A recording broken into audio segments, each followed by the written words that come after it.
brother! Well guys, it has been a couple of weeks since the newest Pixar movie, Elio, dropped into theaters and into our hearts, and as such, it is time to find out how it fits into the Pixar Theory. I love Pixar Theory Day, guys.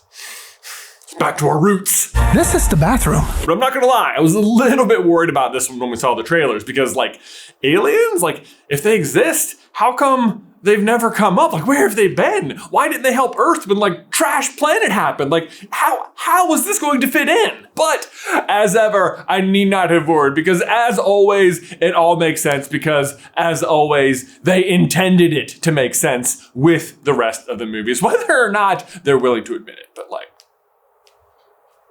But unsurprisingly, as a space movie that inches closer and closer to the BNL takeover and collapse of Earth that is just 85 years away from the time of this movie, Elio rubs a lot of shoulders with WALL-E and shows us what role Elio himself may have had in the humans' eventual departure and return to Earth, and perhaps even more importantly, what happened while they were gone. Like, did Elio just show us the origins of the cars? Pixar Theory, the Pixar Theory. We're finally going to see clearly the Pixar Theory. Okay, so if you are somehow unfamiliar with the Pixar Theory, it is the idea that every Pixar movie exists in the same universe on one giant timeline, each movie telling one small part of a much greater overall story. It all starts with the asteroid missing the Earth in The Good Dinosaur, or I guess maybe with Elemental or Soul, depending on your perspective.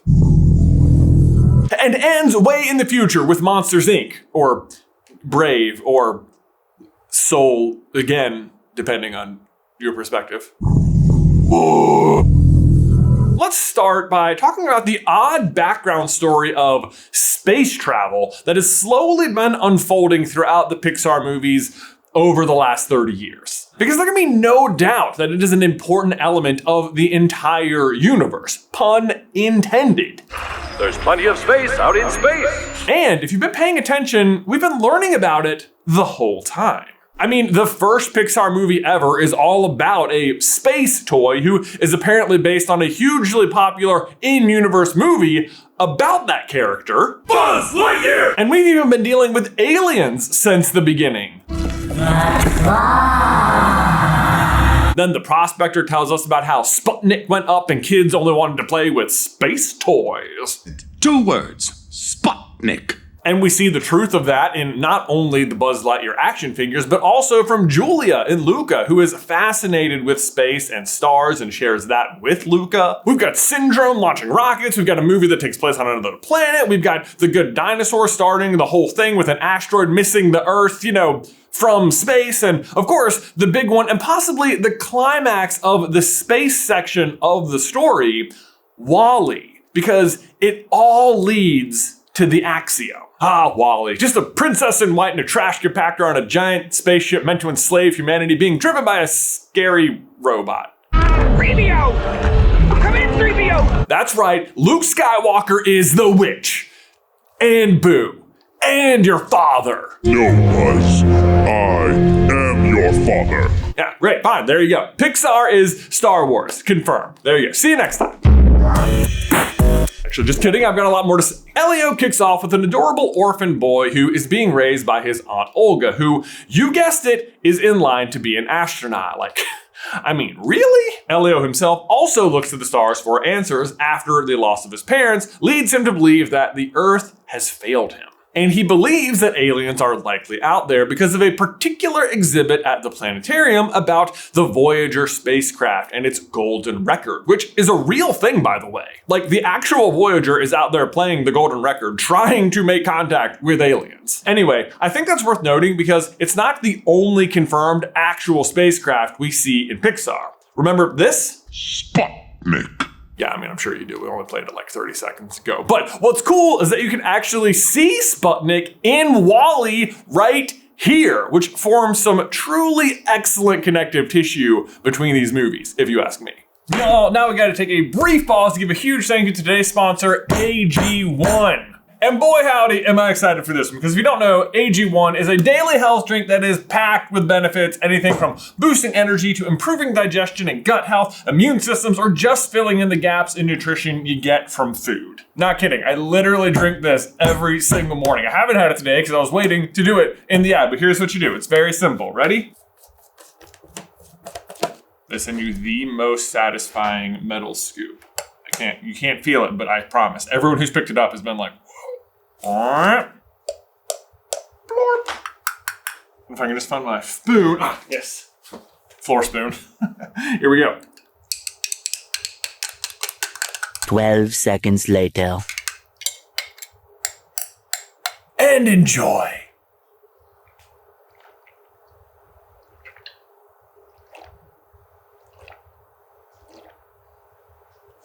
Refreshing. And inside that glass is over 75 vitamins, pre and probiotics. And let me tell you what, our whole team is on the AG1 morning ritual. Like every morning we gather up and we're like, who's ready for greens? And yes, we all have the skepticism like, oh, is this gonna be one of those like gross green kale drinks or something? But we dropped our glasses being like, wait, is this good? And it is. The flavor defies all expectations. It's almost like vanilla or banana-like creaminess to it. It's very hard to describe, but beyond the taste, the daily impact is immediately noticeable. Like I genuinely feel more energized. We even talked about how much of a game changer this will be when we're out on tour, eating a strange diet, working long days. So think we're gonna be doing this every morning just to make sure we're like on track. If you want to check it out, you can just head over to drinkag1.com/Carlin to subscribe for less than $3 a day. And if you use our link, you'll also get a free welcome kit with a shaker bottle, 5 AG1 travel packs, and more with your first purchase. That's drinkag1.com/Carlin. Thanks again to AG1 for sponsoring this episode and my health. Now back to Elio. The reason why we can see Sputnik and WALL-E is because Earth has become completely surrounded by space debris. Basically just junk that's stuck littering Earth's gravitational orbit. Which is a further indication that as Earth continues its development leading up to WALL-E, lots more spacecrafts will be launched. But even more relevant is that after Elio's aunt Olga adopts him, her career path gets shunted sideways, where she is no longer going to become an astronaut, but is stuck doing a seemingly menial task by just directing spacecraft away from floating space debris. A skill that comes in super handy later when Elio and Olga need a straight line path to navigate hyperspace travel to save Glorden, but more on that in just a moment. Because the point is, they don't have that straight path because in 2025, when this movie takes place, there is already a huge amount of debris in Earth's orbit. And not like rogue asteroids, like it's mostly space junk. The pollution has started.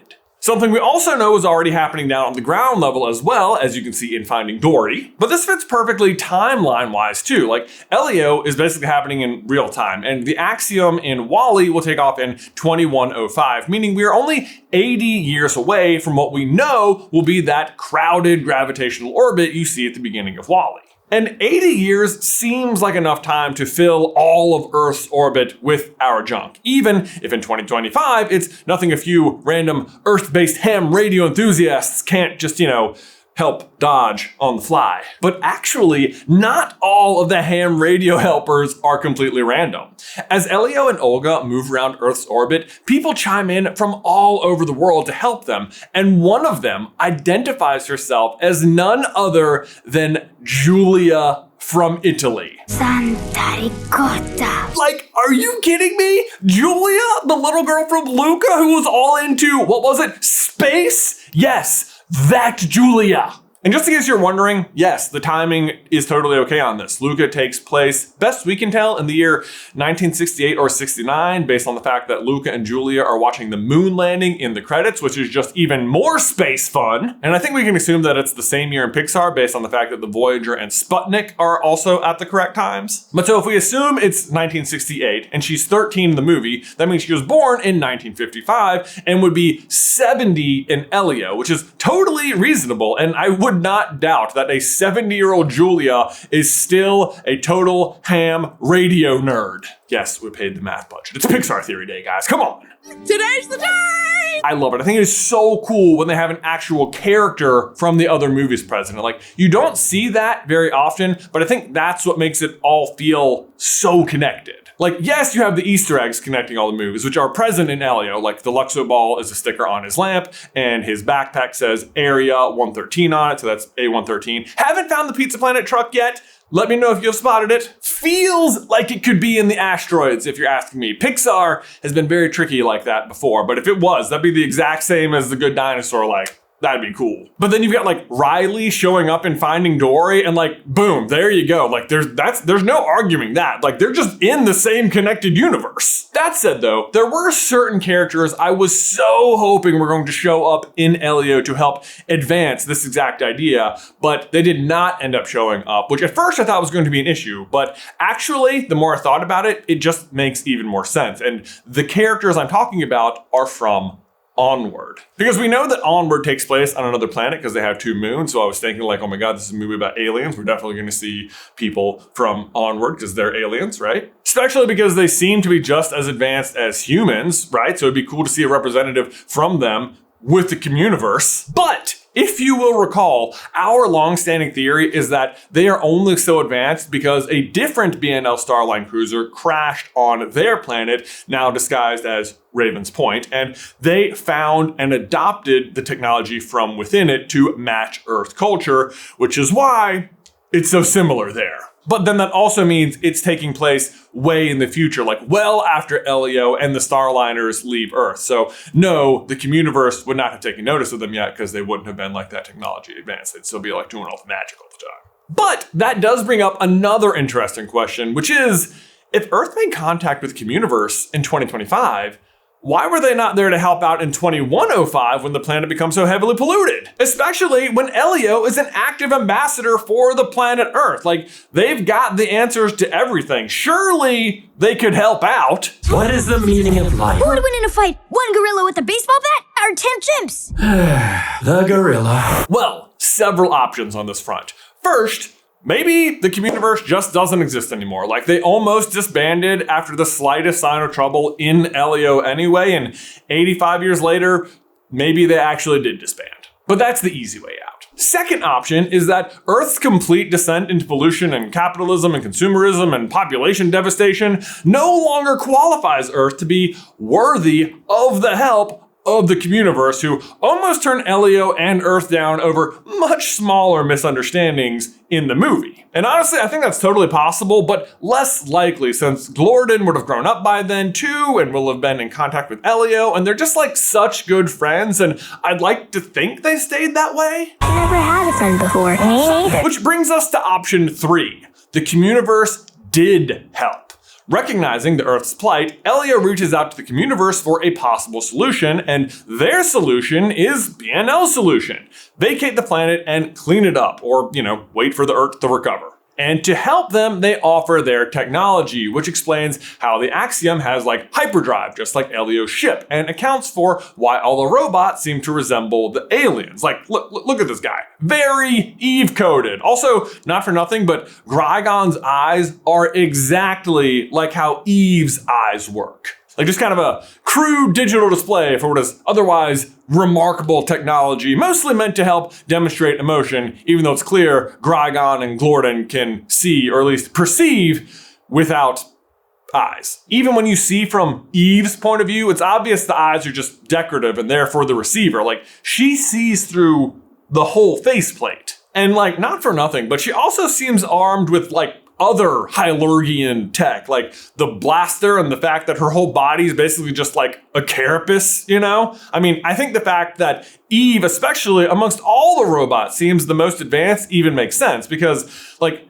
presumably Glorden is the one helping Elio the most, and he wants to save Earth. So of course the robots that they're sending to Earth need to be the most advanced, the most technically equipped. But here's where it gets even better, because this explanation could also account for the apparent gap in technology between Wall-E and Eve.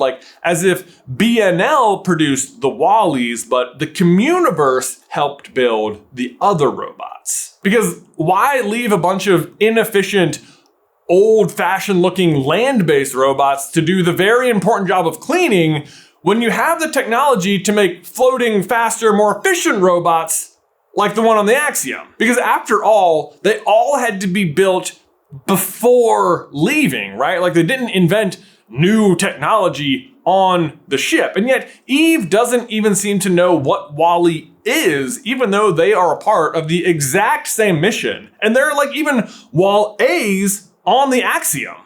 Directive.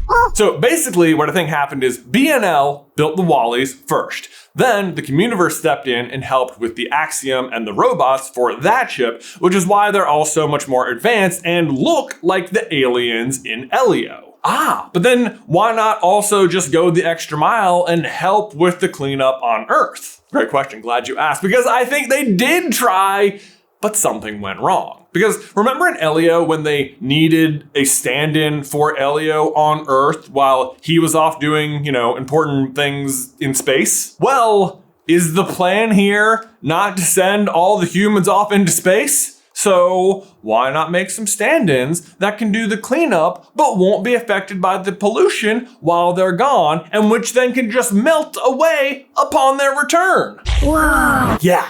The Communiverse sent the cloning clay to be a more efficient cleanup method. Clone Elio even says that after he decomposes, you can scatter him around as an excellent plant fertilizer. It is a truly elegant solution that probably would have worked, but for some reason doesn't get used. At least not the way they intended. Maybe it arrived later, or the humans didn't like the idea, or didn't know what it was or how to use it. I don't know. But I think the clay arrived, but no humans are there to clone. But just because they left Earth doesn't mean all of their DNA left. I think the cloning clay found their DNA on their cars. He did what in his cup? Yeah. So here's how it works. The cloning clay interacts with the human DNA on the cars and assumes that the car is the shape of the creature the DNA belongs to and clones the human in the form of their car. Wow. Thus explaining their exact personalities, but also why they have biological features like tongues. I swear, you guys, fitting cars into the Pixar theory is always the hardest part. But I think at long last, we have a viable explanation that is better than powered by memory. The cars are the car clones of people. So Mater is not sleeping in a graveyard of scrap parts of his fellow cars. Those parts just didn't have DNA. Eve isn't scanning the dead body of a car here. This car is where the Pizza Planet truck car clone came from. There are no car bodies all over the place when the people of the Axiom return because they all broke down and became fertilizer. Fertilizer that can grow plants. You can't see inside their windows because there's nothing to see. It's just clay. And an insane amount of luck. Where do car babies come from? They don't. We don't have to worry about it anymore. We figured it out. I mean, rest assured though, if the car's parents were present, they'd definitely be able to tell the difference between their children and the cars. But there you go, guys. That is how Elio fits into the Pixar theory. Guys, thanks so much as always for watching today's video. Don't forget to leave a like on it if you haven't already, and subscribe so you don't miss any future Pixar theory action from us. If you want to see how Inside Out 2 fits into the Pixar theory, you can check out this video right here. But otherwise, until next time, I will see you in another life, brother. As you say on Earth, okay, bye, I love you.